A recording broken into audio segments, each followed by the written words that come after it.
Good evening, everyone. Welcome to the Man Cave. It's Thursday night once again, and sorry, I just discovered that I really needed to clean my glasses there for a second. Welcome aboard, Jeff. How's it going? It's going.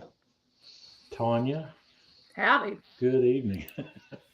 It's Thursday, and it's been a week for sure. Ryan, glad you could make it with us tonight. All right, so it's Thursday. I am ready for a glass of whiskey, so I am going to work on finishing up this bottle of Jack Daniels Single Barrel Select. Jeff, Jeff's got a special bottle tonight. Look at that. I'm going to work on starting this bottle. Jeff's got a bottle of the Weller 107. That's one I haven't been able to get a hold of yet. So that's an excellent bourbon. Jeff, I'm real curious if you're going to like that. You know why? Let me tell you why I think you might. Have you tasted it yet? No. Okay. I'm curious. I want you to taste it before I tell you why I think you might not like it. Okay.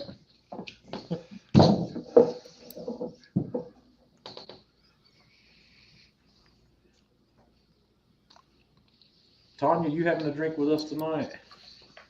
I am having a ginger ale. Ginger ale. Yep. Peter, glad you could make it from Reno. So how is it, Jeff? That's good. That's real good. Is it? That's real good. I will have to send you a tasting of this.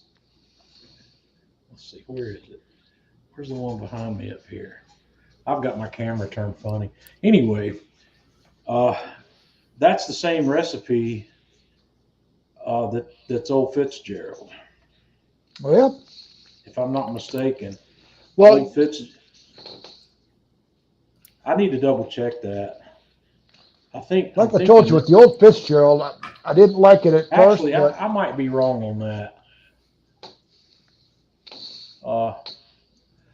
Dadgummit. Let me get signed back into Google here. I'm wondering now if I'm wrong on that. I was thinking that Old Fitzgerald was from the same grain bill as Weller. I'm gonna have to look. I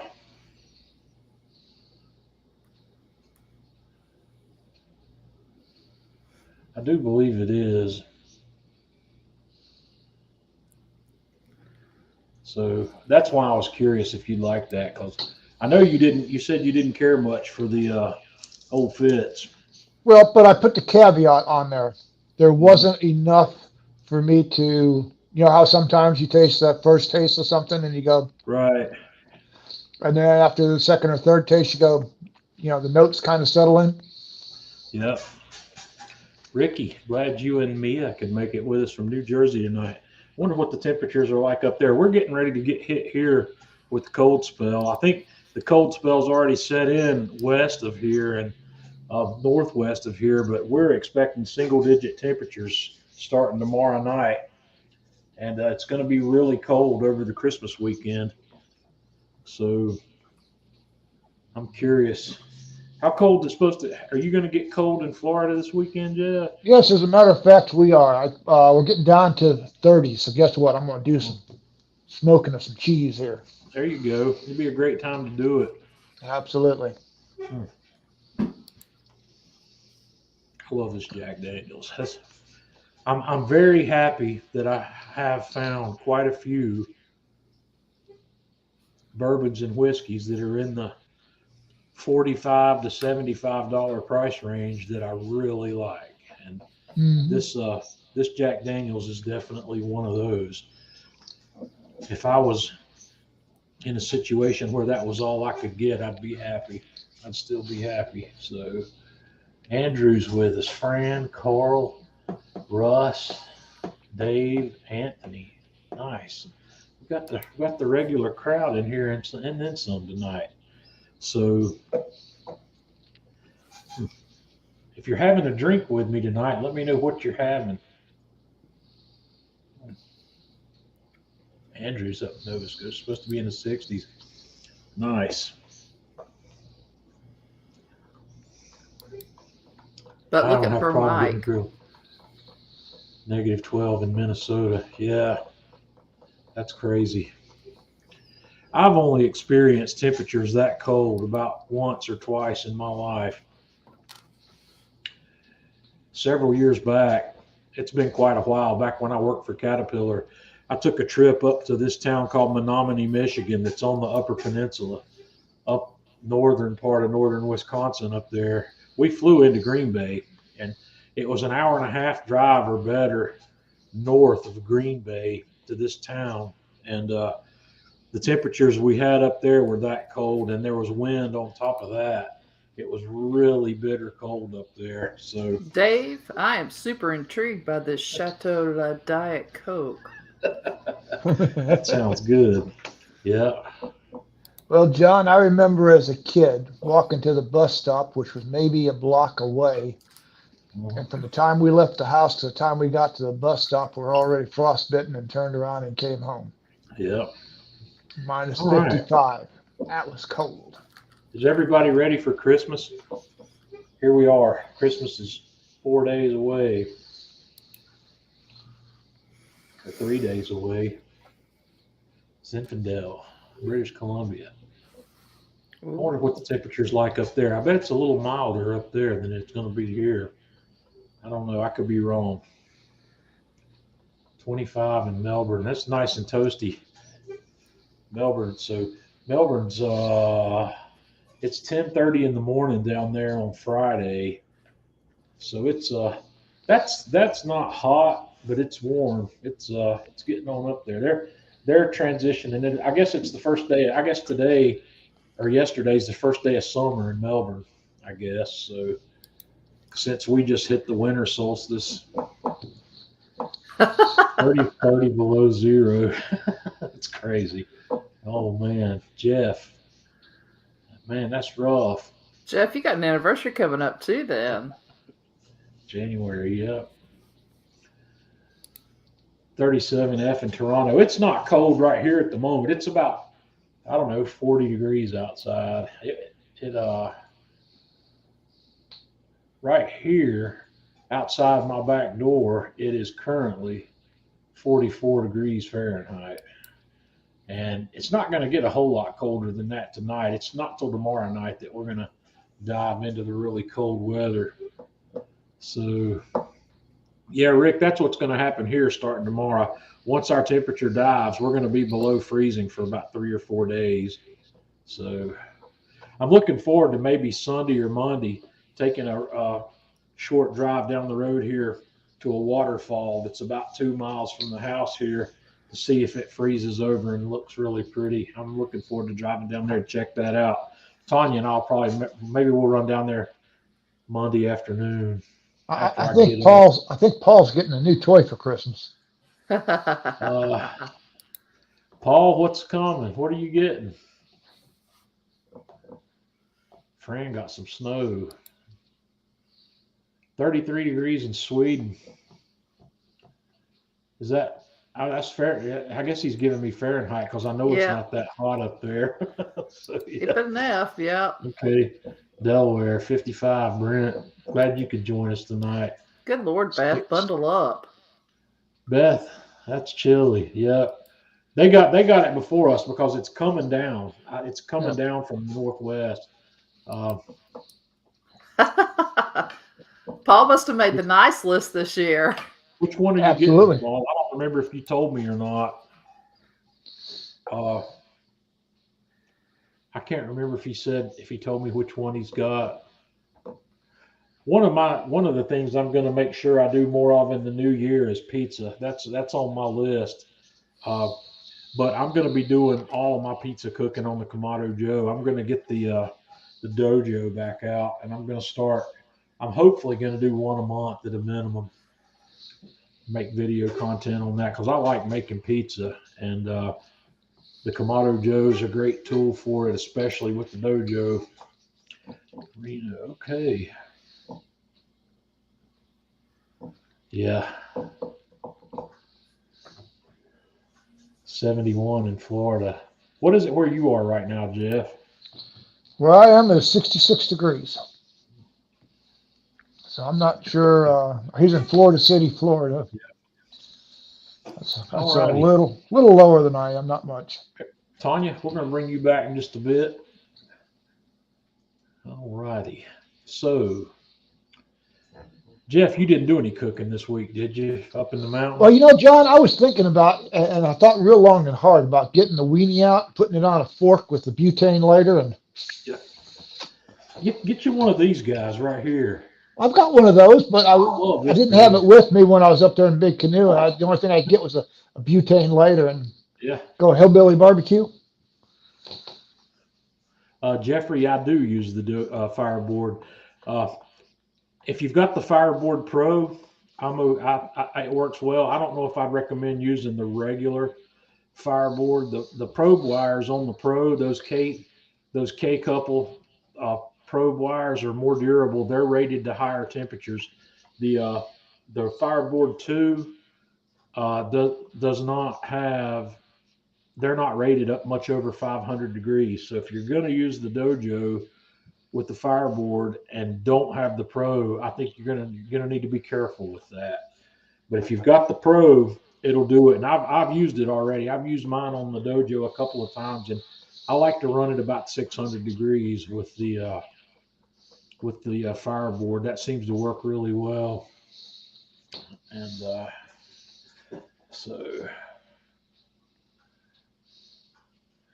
okay, Paul, I'm looking forward to seeing it because I haven't heard that one yet. Multi-fuel 12-inch. If it runs on gas, let me just tell you up front, that's probably where you're going to want to be. Everything I've seen that's in the portable line that runs on wood so far is a pain in the butt.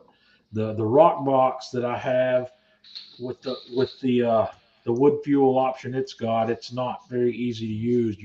It takes it really hard to get it there. And Andrew, I have not bothered to do pizza on the Joe Jr. In fact, I don't have a Joe Jr. anymore. I gave Jeff my Joe Jr. I just don't I don't dislike the Joe Jr. What frustrates me to no end about the Joe Jr. is that Kamado Joe has refused to put a to make a stand for that thing where you don't have to be on your knees or come up with some workaround to work at that thing at a cooking height. I had no love Hi, for that. Mom. Hey, Mom, I had no love for the Joe Jr. because it's hard for me to work with. Every workaround that I came up with to raise that thing up to a comfortable working height was something I didn't like.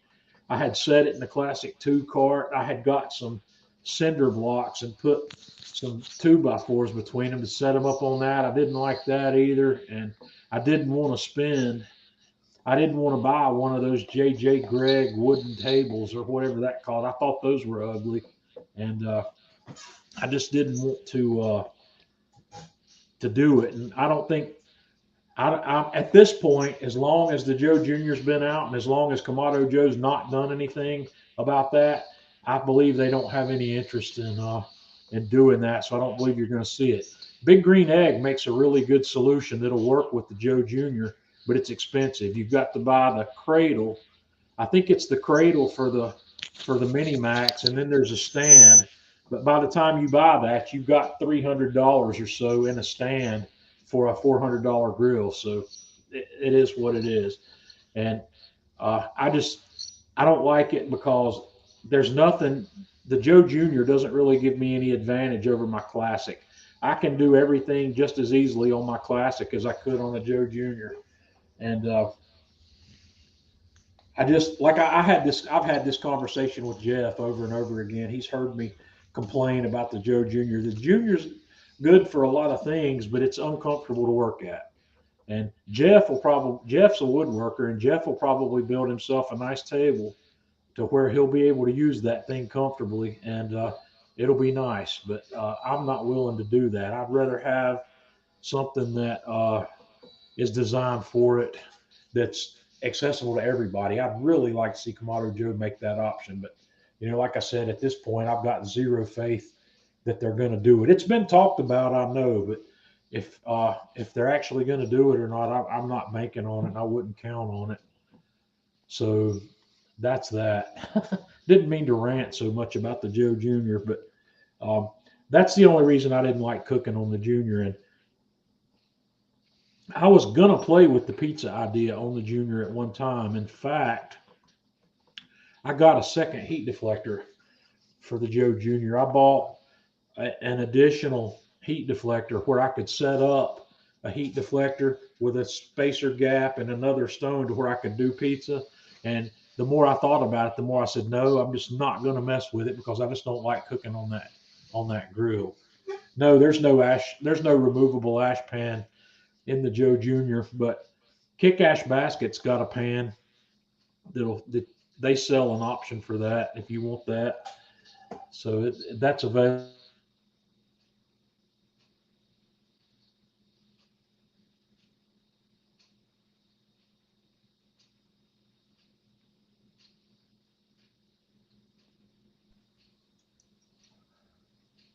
Am I still here? You're still there. Jeff, are you still there? I'm here. Am I still here? Yeah, I can see you. I can hear you. Okay, I can't tell if Jeff's still there or not. Okay, Tanya's shaking her head. my feed died there for a second. I'm not sure what was going on, and now Jeff's feed's died, so I'm not sure what's happening. Well, it looks fine to Okay, me. all right. You're a little Anyway, fuzzy. freeze what, Scott? What am I missing? So I've got a problem here apparently. Let me okay, so everything's working now. Your mama even says that Okay. you're fuzzy. Well, I don't know what happened. I lost my feed. Anyway, dry county already made old fashioned for you when you come down to Atlanta. Yeah, I'm not sure when I'm going to be back down that way. So hopefully I'll get back down there at some point. In fact, I may ride down that way soon, but not to Atlanta. I'm thinking about going to Evans. I am one of the things we talked about briefly last week is I still want to bring a new pellet grill here that's a sub $1,000 pellet grill. And currently, the front runner in that race is the Rectech 540 or 570 or 590 or whatever that model number is there. And I'm thinking very seriously about going. I looked it up and it's 3.5 hours from here. I'm thinking seriously about riding down there and looking at that grill firsthand before I buy it. Uh, Everything I've read about it and all the video content I've seen on it on YouTube looks good, and I'd just like to see it. Like to put my hands on it. And they're not a company that has any dealers. You either buy it from them direct or you buy it online. So I'd like to get down and put my hands on one. So I might ride down there, but that's not particularly close to Atlanta. So, all right. Now that it appears that I have my feed's not going bad. Tanya and I went to a place yesterday that I've never been before. It's a new place that's opened up in Winston-Salem, North Carolina, and I also found out that they did have one of these in Charlotte, but it's called a U.S. Foods Chef's Store, and we went down there to check it out just to see what kind of stuff they had. A couple of things I saw that I thought were intriguing was this monogram brand hardwood lump charcoal. I've never seen this before. I didn't buy any. It's 21.65 for a 20-pound bag, but that bag, it felt like it had some pretty decent charcoal in it. I don't know, and maybe next time I'm down there, I'll grab that so I can have the experience with it. But this was another thing I ran across down there that was impressive. They sell the Antimo Caputo pizzeria flour, which if you're into making Neapolitan style pizza, this is the flour that everybody likes. They've got the 55-pound bags of it for $52, which is a really good deal. I don't think I'm going to buy any more of this myself because I'm not going to be making Neapolitan pizzas anymore. But they also have the All Trumps flour, which is another great flour for making pizza, and they've got the King Arthur Sir Lancelot, which is another high protein flour. And the thing is, I don't like buying 50 pounds of flour, but that's the only way I'm going to be able to buy those flours. They have a 25-pound bag of the All Trumps if I want to buy the bromated and bleached flour. The unbromated and unbleached flour they only had in 50-pound bags, and uh, I just don't really. But then again, that flour is only $25 for a 50-pound bag. So if I have to waste some of it, it's not that big a deal. I may buy some of it. I figure I can vacuum seal that stuff and put it away, and it should keep for a pretty long time vacuum sealed. So I might try it. But anyway, I was impressed to find the Caputo. That's the first time I've seen this available for sale to the public here in North Carolina.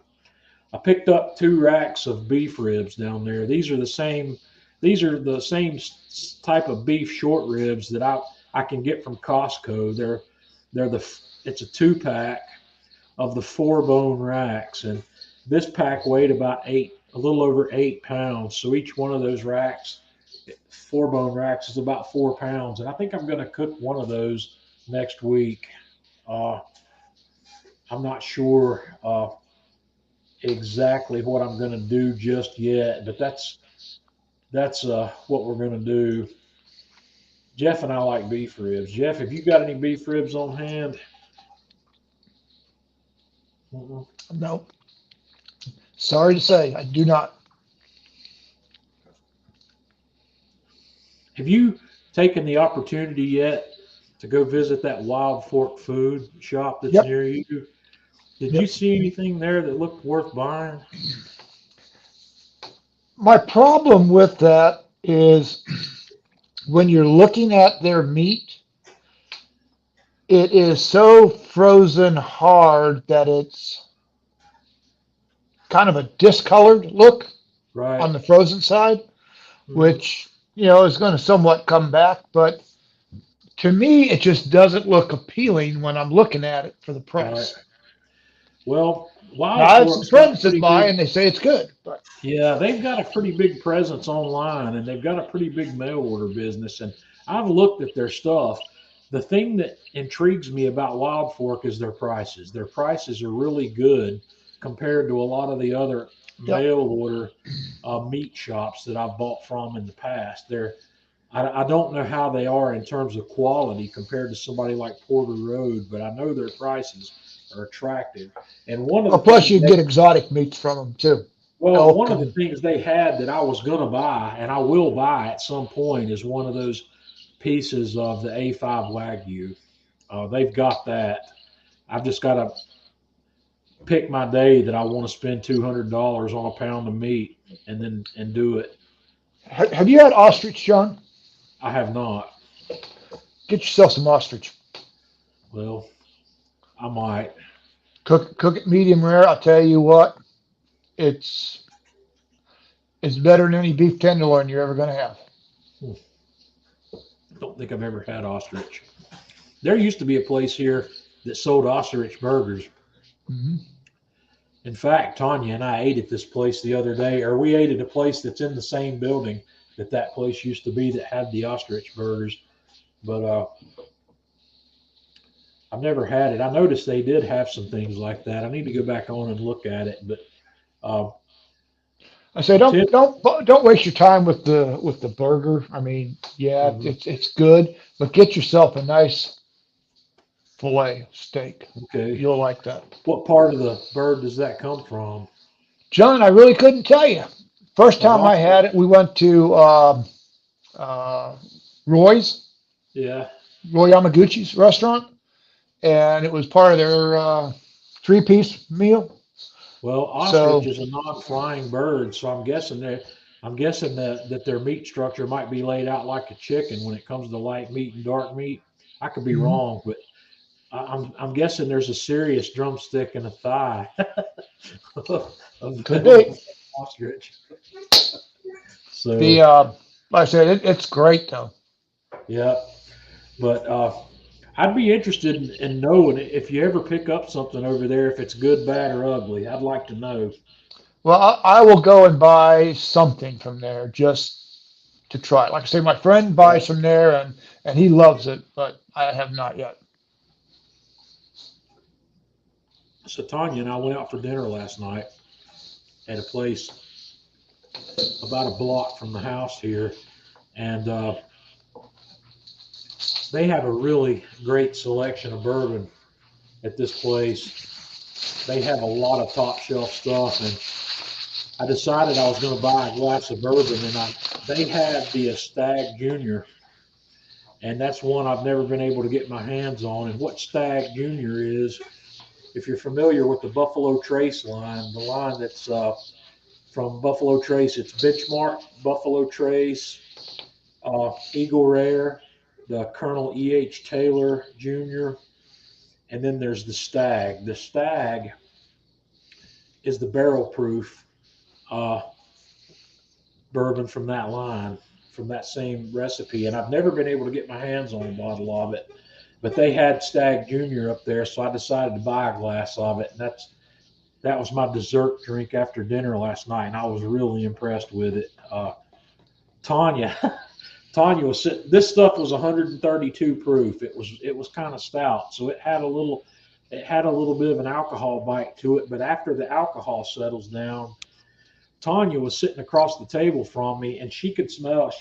Tanya's got a much more keen sense of smell than I do, and she was catching uh, in the aroma cinnamon and green apple. And the cinnamon I didn't catch the green apple until had a little bit of. I'd had it in my mouth for a little bit, and then I started to catch that, but she picked it up right away. But this thing also, I believe, had I was catching what I would describe as maybe a tart cherry in the background. It was really delicious. If I can ever get my hands on a bottle of this, I will have it, and it will be a kind of a special occasion drink that stays around here because this stuff is hard to find. Whenever they have the bourbon lottery here at my local ABC store, they'll usually have one or two bottles of this, but it's as far as I can tell, this stuff is less common here than the Pappy Van Winkle. These are harder to come by in my area for some reason or another. But it was really good. So my cooking this week, the only thing I cooked this week, and I made video of this that I haven't edited yet. That's part of what's on my agenda tomorrow is to get this video edited. But I cooked another prime rib. This is another one of those. I like to do prime rib when I can buy these $5.79 a pound prime ribs from Publix, and that's what you're looking at here.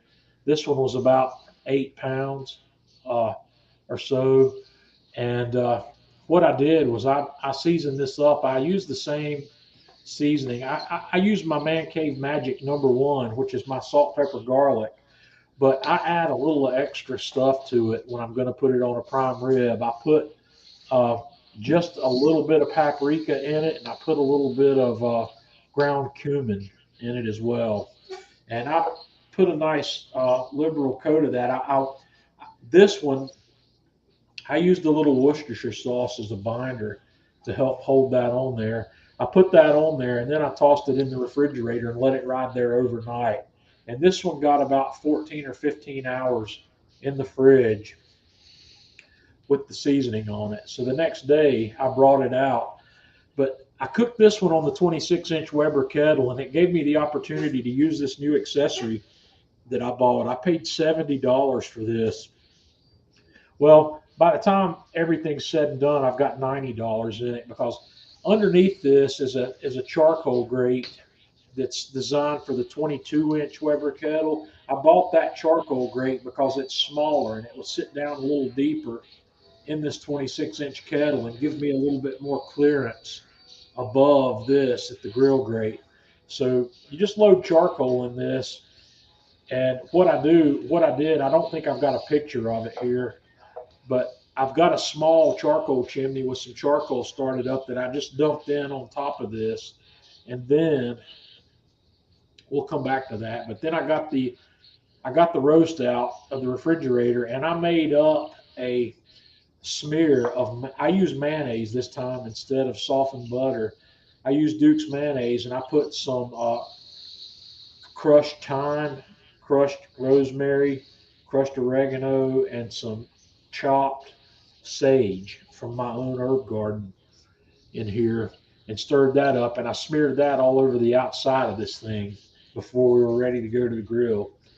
And here you can see this is what that heat shield looks like that sits on top of that charcoal ring. And the way I've got this set up, I've got about 3¼ inches of clearance between that heat shield and this roast. And I went ahead and cooked this roast on my pan that's got a rack in it because I didn't know, since I haven't used this thing before, I didn't know what kind of radiant heat I was going to get off of that heat shield. It wouldn't have been enough really to make a problem because I was cooking at 250 degrees. But I put my fireboard in the meat and in the grill so I could just monitor the temperature.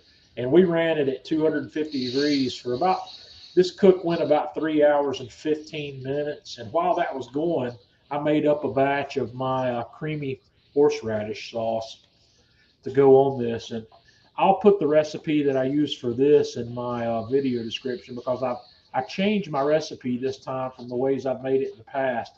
I backed off on the prepared horseradish a little bit. I think my creamy horseradish sauce maybe was a little bit too strong on the horseradish side. So in a nutshell, what this is 1 part prepared horseradish and 4 parts sour cream, and then some other things. I put in a little bit of Worcestershire sauce in this, and I also put some chopped fresh chives in it. And this is just something I like to use as a little dip for prime rib. It's really good. But this is what we look like when we're done. And I really like the way this exterior came out on this roast, better than the one I did last week with the butter on it. Jeff, what do you think about the appearance on that? That looks great. There's no doubt about it. Looks great.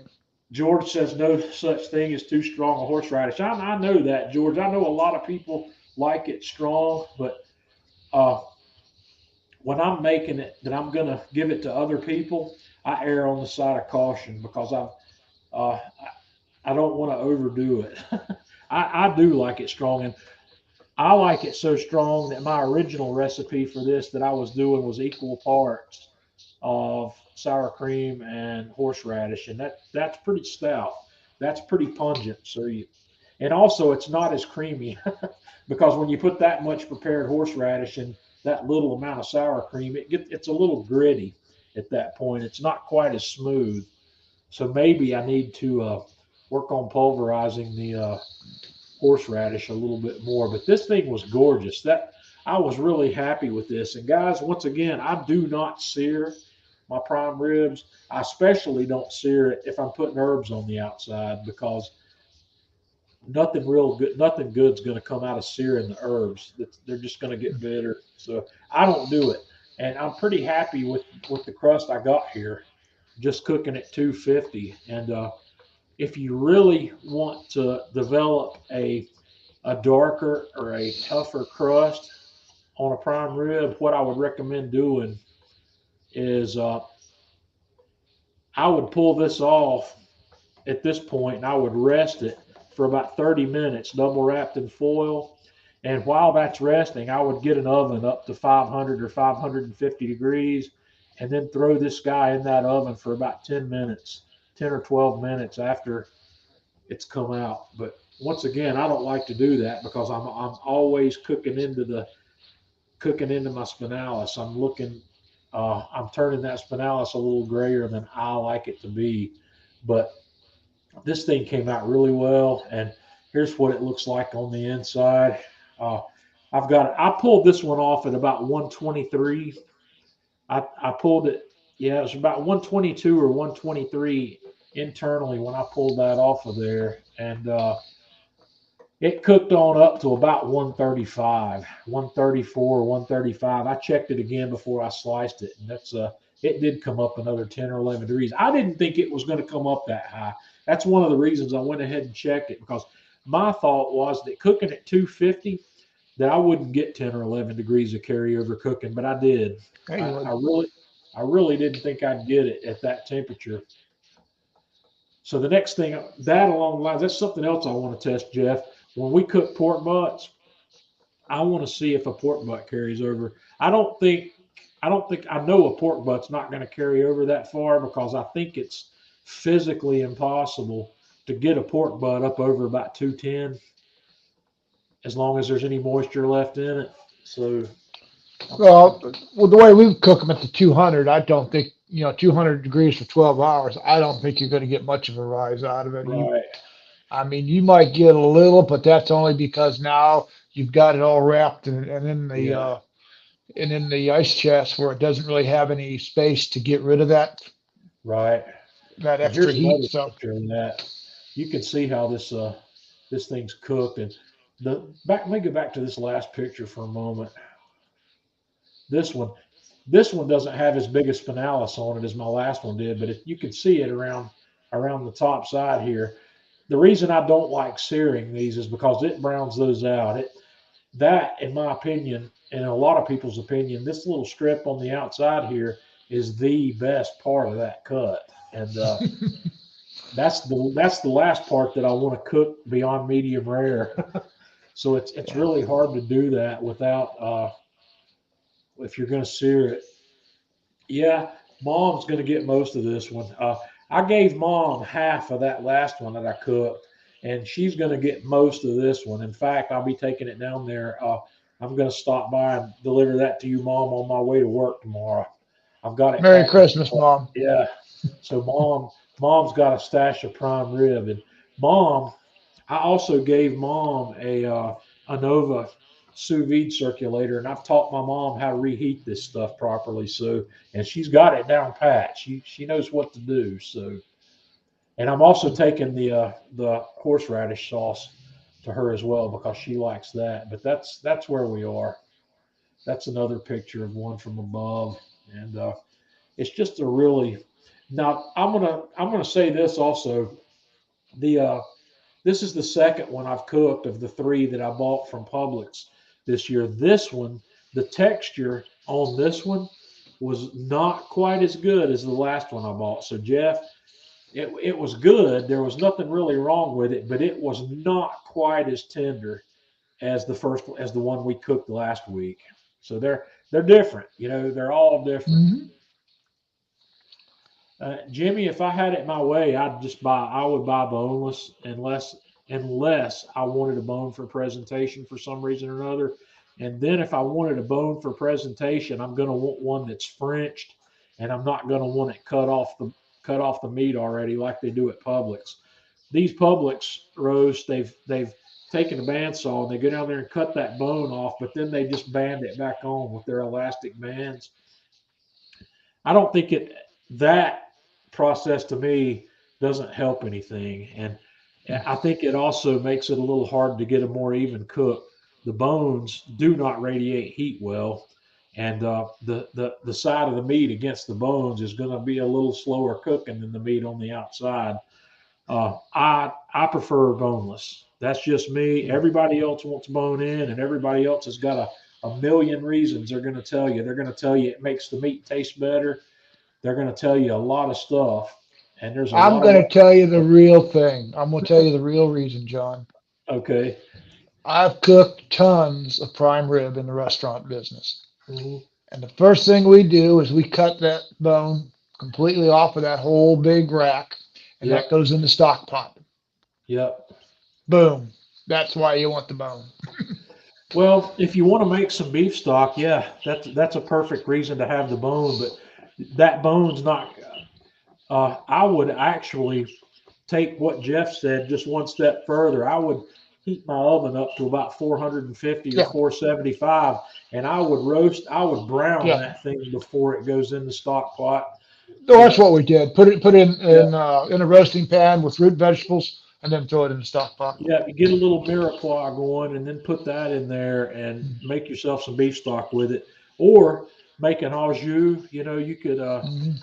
You could make a really nice au jus with that, and that's one of the things I was thinking about doing with this one, because I don't think he's with us tonight. Grilling with Coleman that was here last week. He inspired me to try uh, this mayonnaise. That I watched a video on his YouTube channel where he did it with mayonnaise, and I think he did. I think maybe I might be mistaken there. I've seen so many videos. I have to go back and look. Yes, Ryan. We do.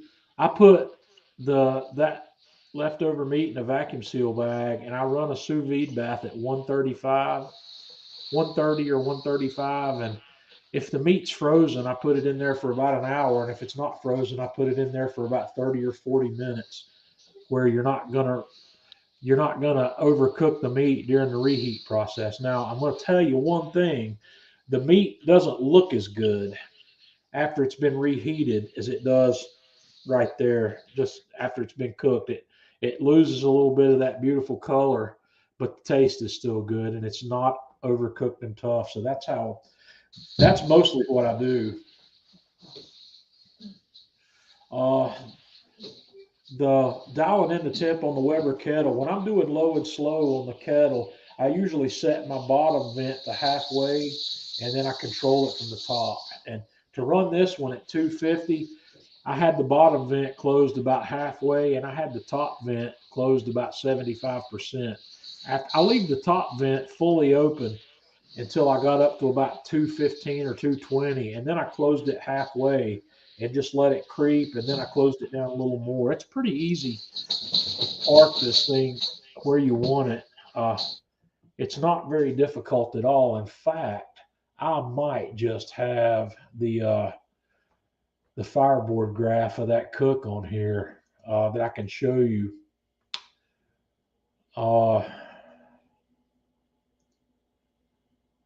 I do. So let's have a look. This is my temperature chart for that cook. Since I ran the fireboard, I've got it, and you can see my temperature here. I put one of the things I do when I'm cooking on the Weber kettle. I don't worry about letting the kettle come up to temperature before I put my meat on, because it's just not really necessary. And cooking on a Weber kettle is where the old saying came from: if you're looking, you ain't cooking. You do not want to take the lid off of the kettle for any reason unless you have to while you're cooking. So when I put that lid on this kettle, I didn't touch it again until my meat was up to like 122, which actually I'll be able to look and see where it was here. It was 122.3 is where I stopped it. I pulled it off, and you can see I held a pretty solid, steady temperature here. And once I was about here on this arc, uh, I don't think I touched the vent again from that point. I just let it go, and it did its own thing. I don't think after I had been that's at 101. I guess 1 hour. About 1 hour after I had started it was the last time I touched the vent. And you can see on this climb right here, I had the vent fully open here, and that's at 12:02. And right here at 12:25 or 12:26 is about where I shut the vent down to half.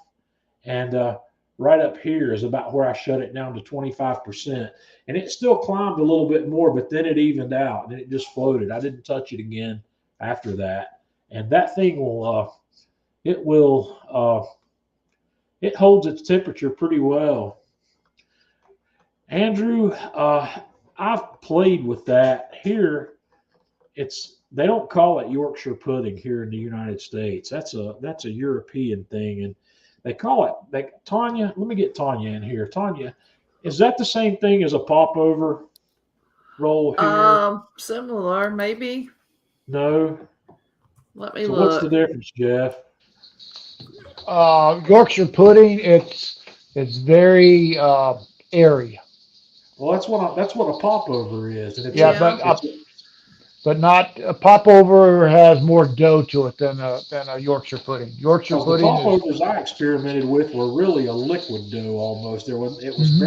very wet, and you put it in a extremely hot pan. It's got hot oil in the bottom of it, and Right. it's using it's called a mechanical rise. The steam is what's rising those things. So uh, I don't have a what I would call one I like yet, Andrew. I've played with it, but I have not mastered that technique yet. And also, I don't own a popover pan. I was doing mine in a muffin pan and doing smaller versions of it. So I was just playing with the concept because that's one of the things it's a lesson in the culinary classes that I've been taking online is mechanical leavening. It's how you leaven bread without yeast or without in that case I don't think it's got baking powder or baking soda or anything like that in it. It's an egg dough. It doesn't have egg in it, and it's really intriguing how that process works. And it's something I might play with again in the future. It's like a Dutch baby,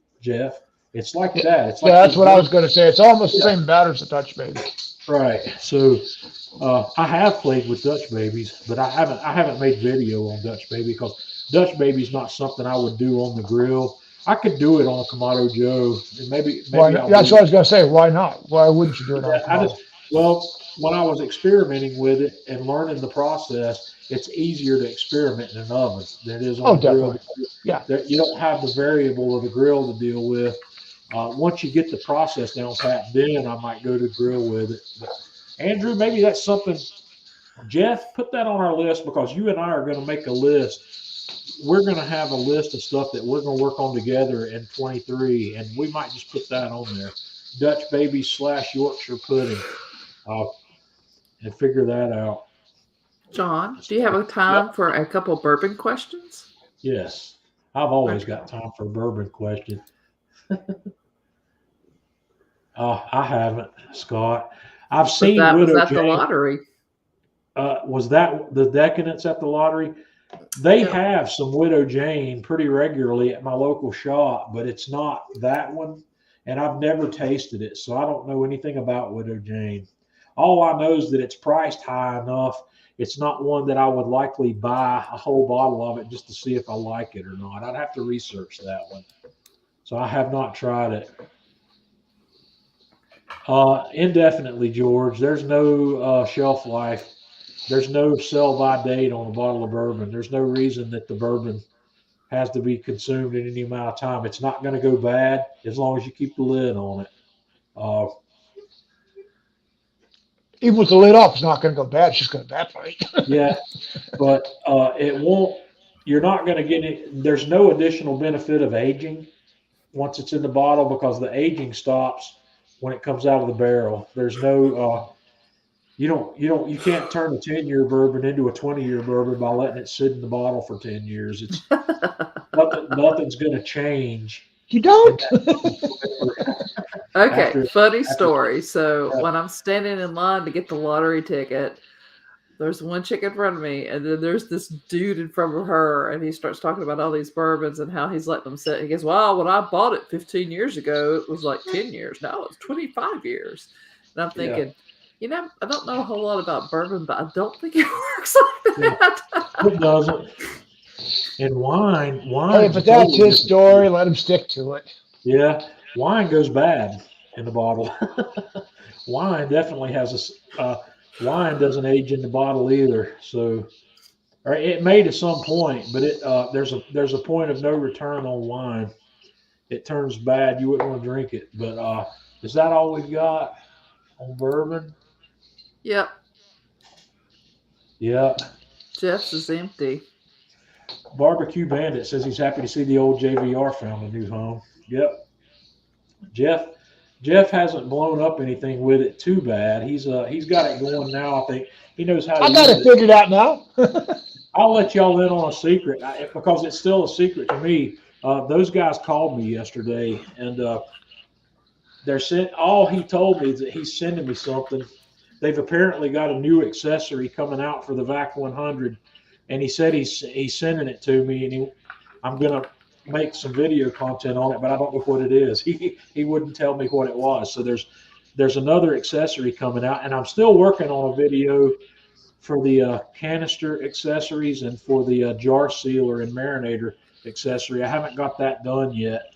I'm gonna try to get that done next week, but there's apparently some new accessory for the VAC 100 on the way, and when I get it, I'll tell you guys about it. But I don't know what it is yet. But I've had a lot of people since I made these recent videos, the 2-year review on the VAC 100, and then the demo on the new model of the VAC 100. I've had quite a few of you guys come back and tell me that you bought these things, and if you're one of those people, I really don't. Let me know how you like it. I want to know what you think about it when you get it or after you've used it a while. I know I like it just fine now that I figured out how to use it and not blowing up bags. It's one of the things I talked about in my videos is that I like the 10 by 13 bags for my large bags. I think I'm changing my mind on that. I got a small sampling of the 12 by 12 bags, and I think I may really like those, and I actually may see about getting a few samples of the 12 by 13 or 12 by 14s. I think a 12 by 14 bag might be a really right bag for some bigger pieces of meat. I know the chamber's not 14 inches front to back, but that extra length allows you to put something in it that's a little thicker. Like I was able to get the 5 or 6 pound prime rib roast in a 12 by 12 bag. I was impressed with that. I didn't think that would fit in there, but it did. So,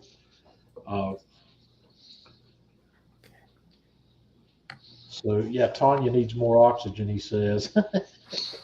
I know. I'm sorry, y'all. I'm getting old. When it gets close to 10 o'clock, dude, I just want to go to bed. Well, so Cindy, let me tell you, everybody, I've been working so hard. Making airplanes. So I just built this entire plane. Yeah. You know, while we were doing this exhausting work. Tanya's got a glow forge at work, and she's cut out some really neat things that she's putting together that are part of some Christmas gifts she's making. And I'm looking forward to playing with that thing also. I want to get myself a new cutting board, and I want to take it up there, and I want to laser etch my Man Cave Meals logo on a cutting board. And I just need to find a cutting board. Once I find the one I want to do, Tanya, take me up there. You might have one coming next year, John. Say what? You might have one coming next year. You think a cutting board? Yep. If it's something you're going to make, that is my goal for next year. Is I am going to make cross grain cutting boards. Well, if it's something you made, it's not something I'd want to laser etch. I wouldn't want to. Why not? Laser etch something you'd put together because yours is going to have visual appeal on its own. I know how you are, so it will have more visual appeal if you laser etch that puppy in there. What I would want to do is get something like an. I don't think I would get I don't think I'd want to laser etch an end grain. I think I would laser etch an edge grain. I would get one of these boost blocks or something that's kind of plain. Well, now that I got it figured out with that new polishing kit that I've got that I did the charcuterie board with, if I get a nice end grain, get it all nicely leveled off and polish that thing up, that thing's going to have a mirror finish to it, buddy. Yeah. Well, end grain is the best situation for your knives, and I haven't shown this yet, and I'm probably going to at some point. I picked up a new cutting board today, but it's an OXO cutting board. It's a plastic board, and but it's one I really like, and I think everybody needs to have one plastic cutting board in their arsenal for certain things. And I found the one I've been using is one of these ones that came from Sam's Club. I think it's an 18 by 24. It's a fairly large board, but mine is warped. Mine won't sit flat, and it's melted on one end where I let it get on a hot burner on the stove, and I'm ready to throw it away. You didn't do it in the dishwasher too, did you? I don't use a dishwasher. I wash all my dishes down here by hand. And no, I haven't. But that one, I never thought about that. Would a dishwasher warp one of those boards? Big time. Yeah. No, this one's not been in the dishwasher. But I've had this one for 5 or 6 years or longer, but it's in bad shape. And I told Tanya, I said I want to throw it away. And I've got another. This OXO board's really nice. It's got rubber feet and it's reversible. Where one side's got a juice mode on it, and the other side doesn't. It's smooth, but you can flip it either way. And it's got rubber feet on 4 corners where it'll sit on my table and not want to slide. My other boards, I've got these mats that I put under them to keep them from sliding around. My wooden ones and my plastic ones.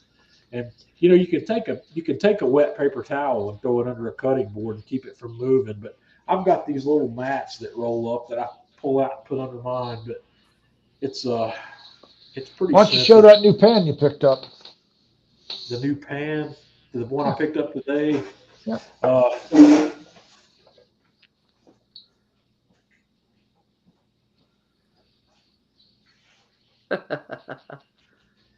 Jeff had bought one of these and he had showed it to me, and I wasn't sure if I wanted one, but I saw one today. And let me minimize you guys down for a second where I can get this on the screen here. This is a Nordic ware pan. It's got a rack in it that let me get the packing material out of this thing where I can actually show it to you.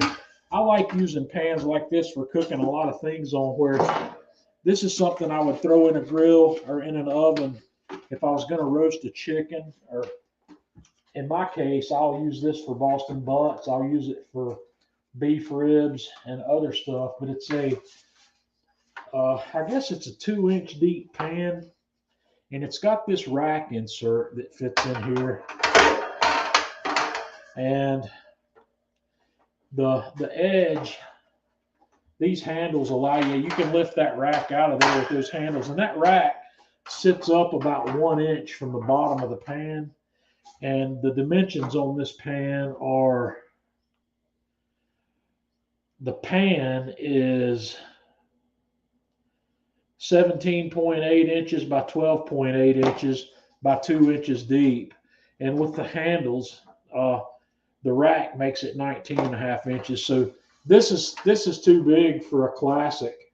This thing it'll come close to fitting on a Big Joe, but it won't fit on a classic. But this is something I'll use in the pellet grill, and I'll use it in the Weber Kettle, and I'll use it in the Karubicue as well. So that's a pretty nice pan. I paid $35 for this one. Jeff probably got his a little cheaper than I got mine. I think Jeff bought his. Jeff, did you get yours at Costco? No, and yours is smaller than mine, John. I got mine at Sam's. Yes, yeah. And mine is 15 by 21. Okay, so yours is a little bigger. I like the smaller one a little better. So, and almost 2.5 inches deep. Yeah, so yours is closer to the size of a hotel pan. Yeah, mine's a little smaller. So, but it's similar. George, I got this at a custom kitchen shop. It's called Bloomfields.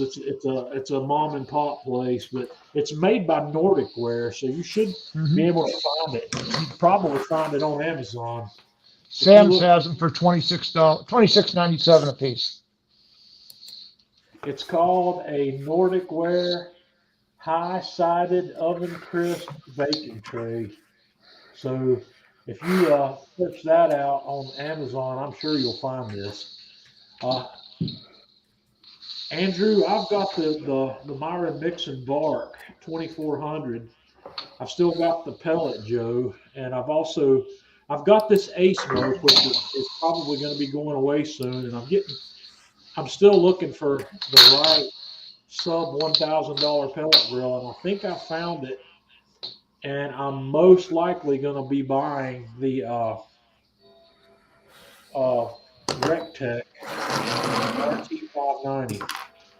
The only other grill that's still in the competition with the Rec Tech is the Camp Chef Woodwind 24. But I think I like the Rec Tech better. The Rec Tech is at the same price point. It's $8.99. It's at the same price point as the Camp Chef Woodwind, but it's a little bigger. The Rec Tech's about a 29-inch grill, and the Woodwind's a 24. And the both of the grills have features that I like and don't like. They don't. Not one of them. Both of the grills have features that I think are admirable. But I think the Rec Tech is probably going to be the one I go with. But if you want to talk about pellet grills, shoot me a message. If you're looking for some specific advice on a specific grill, I'll be happy to share that with you, because the next pellet grill that shows up here will be my 7th one. I've got some experience with various pellet grills that are out there. And if you've got a budget you want to spend in, I can help you find the right grill in the budget space you're looking to work with also. If you don't have a budget, I can get you a nice grill. Yeah. If when I decided to bring in a sub $1,000 grill, I only set one minimum requirement, and that was to have a PID controller. My experience with pellet grills that don't have PID controllers, first of all, I can cook on one. I've cooked. My first one didn't have a PID controller. It was one of the cheap Traegers, and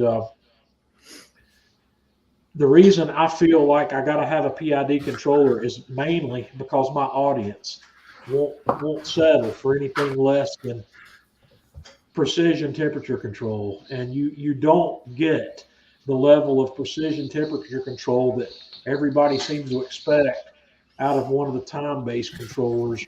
So when I hear people talk about 5-degree temperature swings being a wild temperature swing, I know that you just would not be able to function with a grill that went 20 or 25 over and under the temperature. I'm trying to remember, Janice, what PID stands for now. It's proportional, integral, and derivative control. Yes, it's a computer-based control that learns from what it sees. I know what it does more than what it stands for.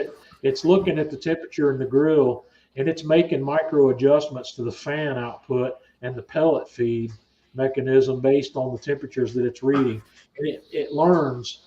The thing it does is it starts over its learning process each time you turn the grill on. It's not something that it remembers from one cook to the next, but it learns, and it dials in pretty tight. This bar that I've got out here is really tight. It's a PID. Every grill I've ever had with a PID controller on it, with the exception of the Yoder, work real well. The Yoder will work real well now, probably because they have integrated the fireboard control system into that grill. So I doubt very seriously that it has any issues with temperature control anymore. So yeah, George, they do. I would have zero problems. The Traeger Timberline that I have, I would have zero problems letting that sit out in the rain. This Bark, I would have no problems letting that sit out in the rain.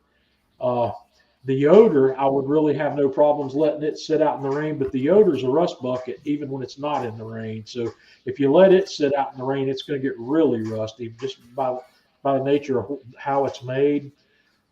You have to look, the main thing you have to look at to determine whether that grill is safe to sit out in the rain is how watertight is your pellet hopper.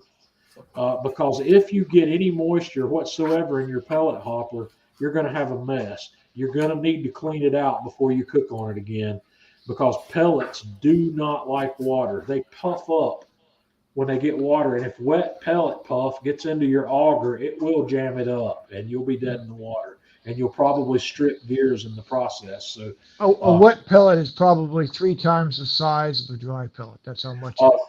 Most of the pellet hoppers I've seen in the past, I know the one on the Myron Nixon would be fine in the rain, and I know the one that was on my Traeger would be fine in the rain.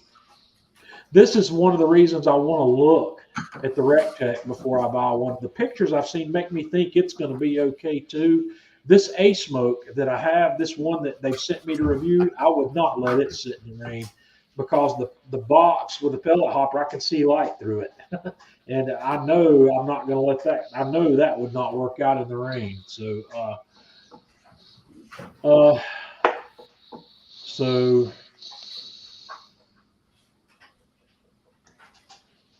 let's see. Yeah, George, don't hesitate to send me a message. Or maybe we can even have a phone conversation. I don't mind talking to you on the telephone sometime about pellet grills.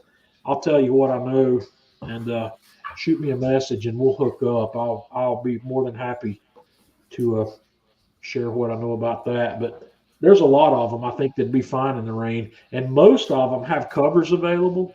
I know the Traeger had a cover, and I think its cover was water resistant. Jeff, I haven't put the cover back on my bark since I put it under the pergola. Is that bark cover water resistant, waterproof? Yep. So, but and if they don't, you could get yourself a waterproof. You just need to keep the pellet hopper dry.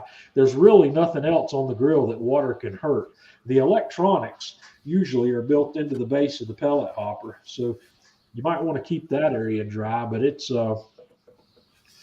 I would ask the manufacturer, if you're looking at something particular, try to find out, from them. They'll I don't know if they'll tell you or not.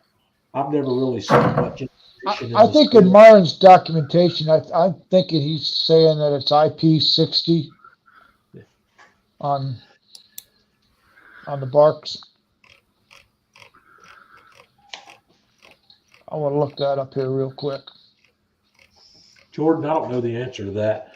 I was having a conversation with a couple of my friends in a chat before we got online tonight about eggnog.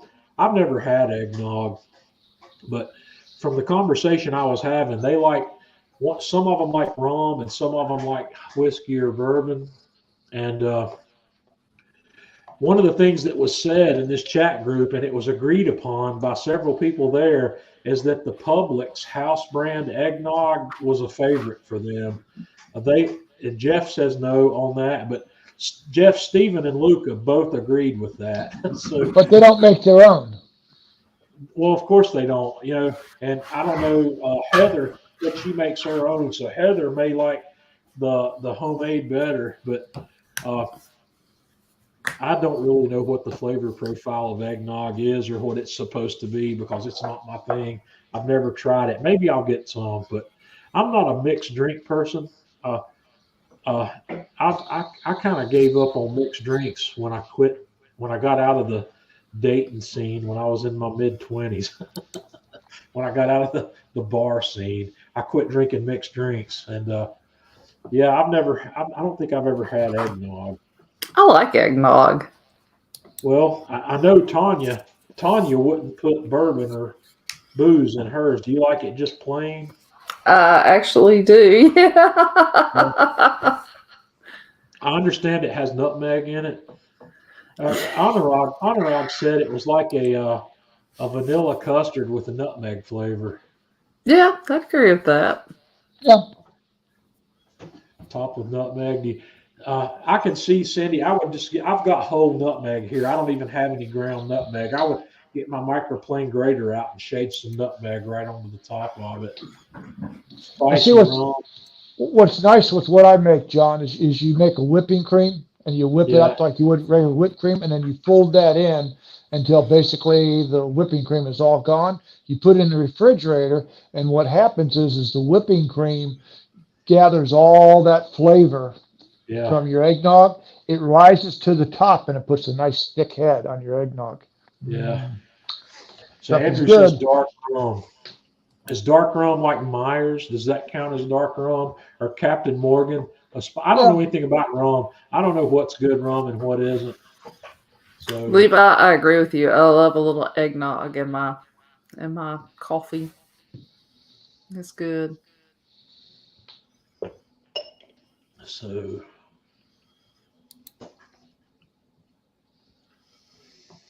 plain eggnog.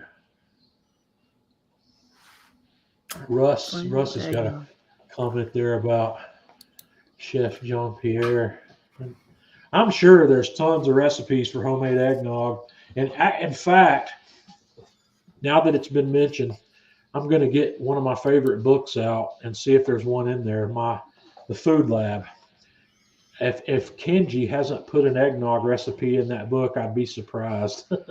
So, Well, John, this is one of those things that it's like bacon. I don't know how. I don't want to know how the magic is done. So don't talk to me about it. I don't think there's anything that would offend you in eggnog. Well, you never know. It's just like, you put me off bacon for 6 months that time. Anyway. Okay, well, I'll figure it See? out. See, read the comment. Yeah. Read that comment. All the fat from the cream rises to the top. Yep. It looks so pretty, and it gathers up all that flavor of the eggnog. Mhm. And you have an eggnog mustache. Well, So, last year I made eggnog yogurt, and it was delicious. I did taste that, and it was pretty good. Yep. So I'll figure it out. I'll see if the Food Lab. And guys, that's if you don't. I know some of you have heard me say this over and over again, but this is one of the few books that I have that would fall into the category. If I could only have one book, this one would be high on the list.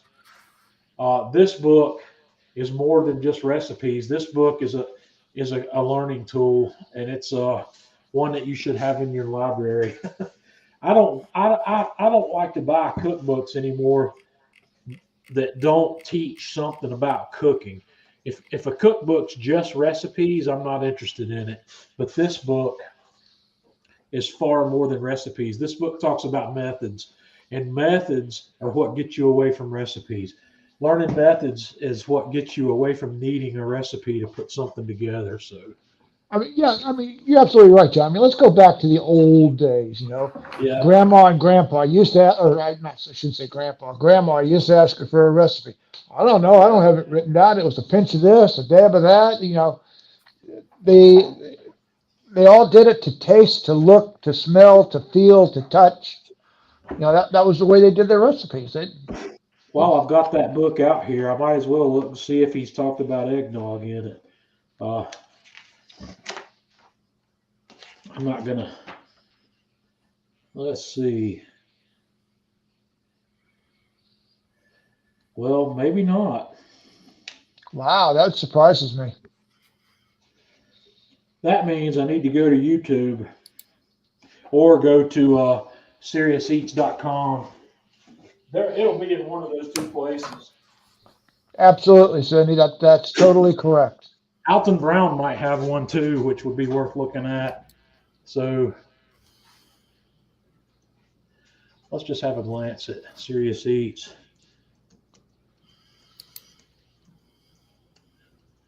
What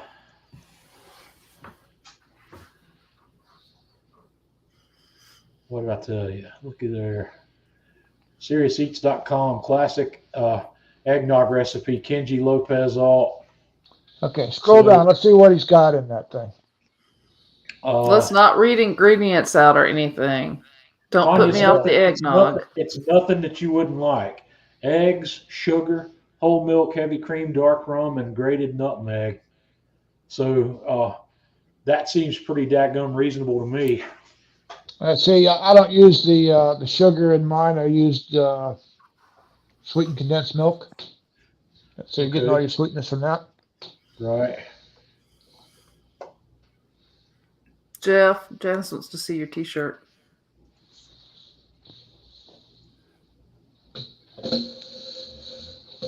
There we go. Social Brisketing. I'm trying to remember whose shirt that is. Don't tell me. I'll remember who made that. It's my shirt. Oh, you had that made?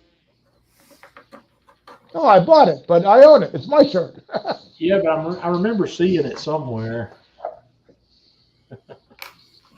So, yeah, anytime you want to learn something, look for, if you can find something by Kenji Lopez alt on Serious Eats or in that Food Lab book, or by Alton Brown. You'll learn something about cooking, which is better than reading just following a recipe. Read what they have to say about it, because I didn't look at it, but this article here is going to tell you about the process, and you're going to learn something about how eggnog is made. There's a couple paragraphs here called rich and frothy eggnog, uh, Come here. smooth and creamy eggnog. So it's telling you how you can make it with multiple textures. And the recipe, the active time on it's Come on, little diva. 10 minutes. It says you can make this recipe in 10 minutes. It's a real easy thing. Yeah, let's So not. I Yeah, need look at the to camera hook this up with way. somebody that knows about rum, because one of the things I was wanting to do maybe in 2024, or I'm sorry, in 2023, is to expand my tasting horizons a little bit beyond bourbon and whiskey. And I'm thinking maybe about rum, about having a look in the world of rum. So if you know anything about rum, let me know who you are. Uh, Okay.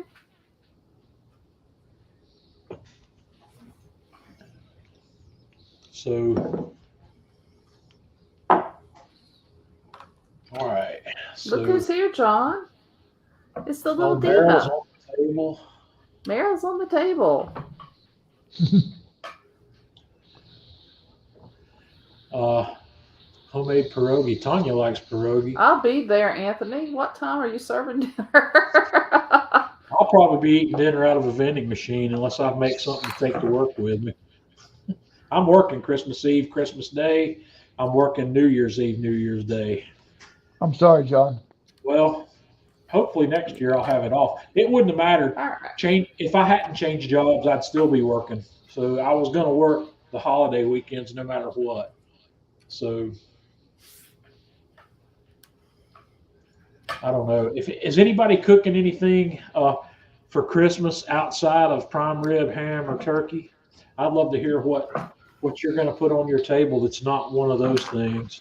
Somebody's cooking lasagna. We did lasagna at Thanksgiving, and I loved it. Tanya made the lasagna, and it was off the hook. Tanya makes great lasagna. All right.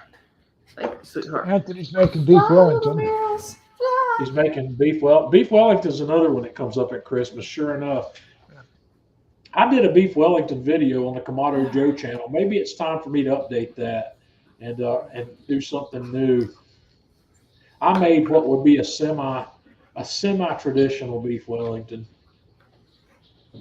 and I've been threatening that. I want to do a pork Wellington with a pork loin. I don't see why you couldn't. I want to It would do be that. just as good. Yeah, and instead of the mushroom duxelle, I want to do something with a fruit compote or something. You know, I think I would go with something blueberry-ish. I don't know about that. I think I would want to go with a red color And because go with blueberry. cranberry-ish. I don't know if I'd want to go that dark. I may be thinking raspberry or maybe even cherry, because any kind of fruit, you could put any kind of fruit you want with pork. So Yeah. That is the nice thing about pork is you have a wide variety of what you can. yeah, I think the with it. red color would be more pretty on the plate. You could use cranberry sauce. I can use some homemade cranberry sauce and do that. So, heck yeah. Yep, Tanya, we still got to go to Columbus. And Coco. Yeah. We haven't made that happen yet. Something's always coming up that's keeping us from doing that, but we got to get up there.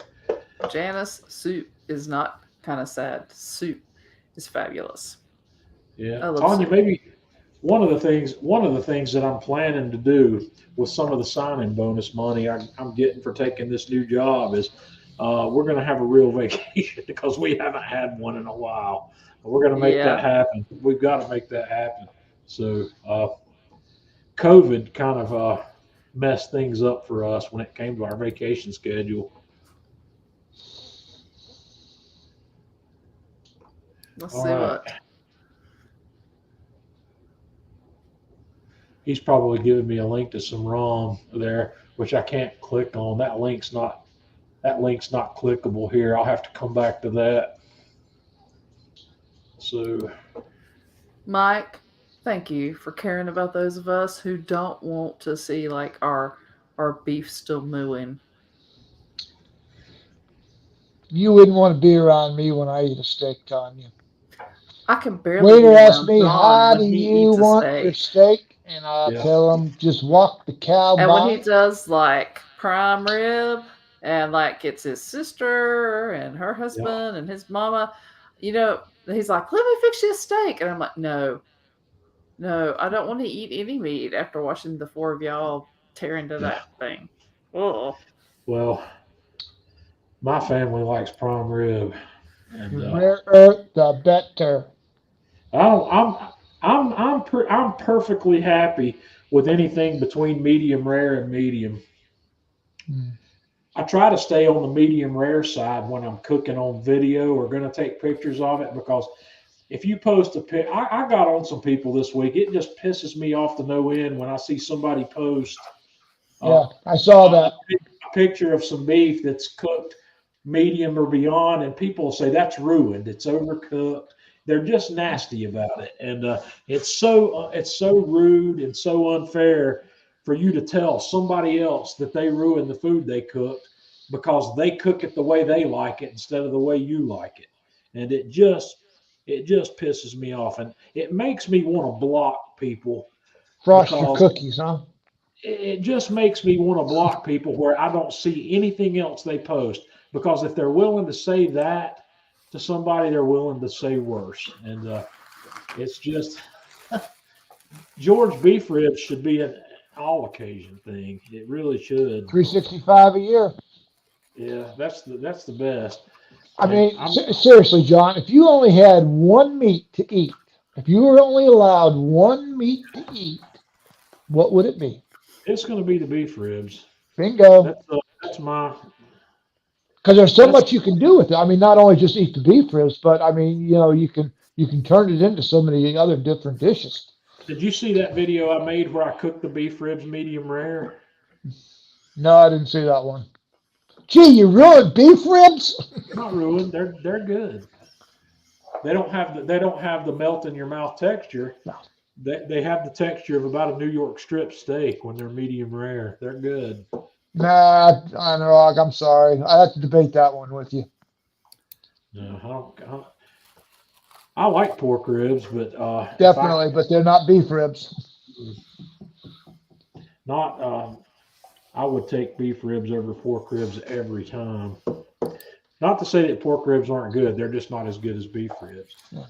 Or to me, they're not as good as beef ribs. I Uh, honor the fact that Anurag likes pork ribs better, and I don't fault him for that.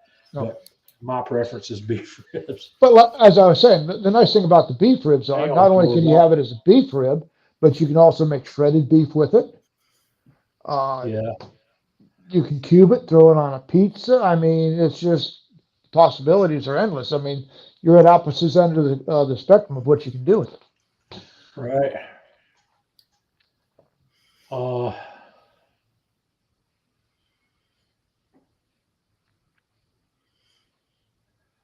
Yeah, you're gonna have to look for that one. it's on the Atlanta Grill Company. I believe it's on the Atlanta Grill Company YouTube channel. I don't think it's on mine. I'm gonna have to look it up. Uh,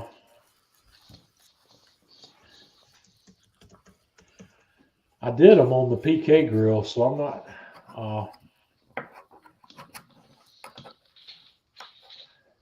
I'm gonna have to hunt them down because since I've got content on 3 different YouTube channels. Sometimes it's hard for me to remember where I did it. So I'm pretty confident they're on the Atlanta Grill Company YouTube channel. Uh,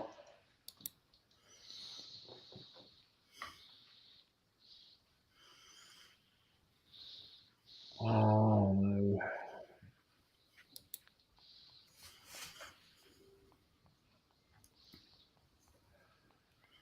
Here they are. It's on the Atlanta Grill Company channel, and it's called. They're called grilled beef ribs, I'll post a link here in the chat, but you won't be able to click on it, so you'll probably have to copy and paste it. January 27th, 2022. Yeah, that's where those came from, and they were very good. And what I did basically was seared those ribs off, and then finished them up over indirect heat till I brought them up to a medium rare temperature, and they were good. They were very good. Jeff, I'd recommend trying it sometime, but I'm trying to remember. Did I those ribs were? I don't think I used. No, I actually those were some different. Those were Porter Road short ribs. Those were the Porter Road Texas short ribs, I believe. Those were not. Well, I'll Yeah. tell you some ribs you can pass on, and that's venison ribs. I made some venison ribs. Mhm. Man, you may as well put your shoe in your mouth. The lamb ribs that I made were really good too. Then I think those came from Porter Road. But Now, Janice may be able to answer that thing since she's cooked a lot of venison too. Janice, have you ever made venison ribs? And if so, how did they come out? Because I bet she has. mine were like shoe leather. So I'm seeing if I can find those Texas short ribs on Porter Road's website because they were perfect for that grilled medium rare rib. Janice agrees with me. Me too. Terrible. I mean, I Shit, don't even think I'll be honest with you, John. I don't even think my dogs would eat the venison ribs. They were that bad. they must be out of stock on Porter Road's website because I don't see them. Janice, tough was an understatement. Well, venison is so lean. I can't imagine. There's no part of a deer that's fatty. I mean, it's all really lean meat. If you had false teeth and was trying to eat those venison ribs, you'd pull your teeth right out of your head. That's how Ven- seriously bad they were. Venison is a great meat for jerky. Oh, it, no, it does. it's a great meat for steaks, for Yeah, stew. But like I say, the ribs. yeah. All right. Well, we need to wrap things up here. We've gone long as we normally do, so I'm tired and I know Tanya's wasted. So we're gonna Yeah. get out of here. Uh, Guys, I do plan to be here next Thursday. I know a lot of you may not be. You may have a lot of things going on, but we'll get together and we'll next Thursday. I'm not going to have any kind of particular topic. If I get those ribs cooked, we may talk about that, but I'm probably going to save it for a future live stream, and maybe we'll just have a chit chat. We'll talk about. I'd like to see if you guys get any grilling related stuff or cooking related stuff for Christmas. Bring your list with you and let's have a look at it. We'll see. We'll compare some notes. I have not asked for anything cooking related.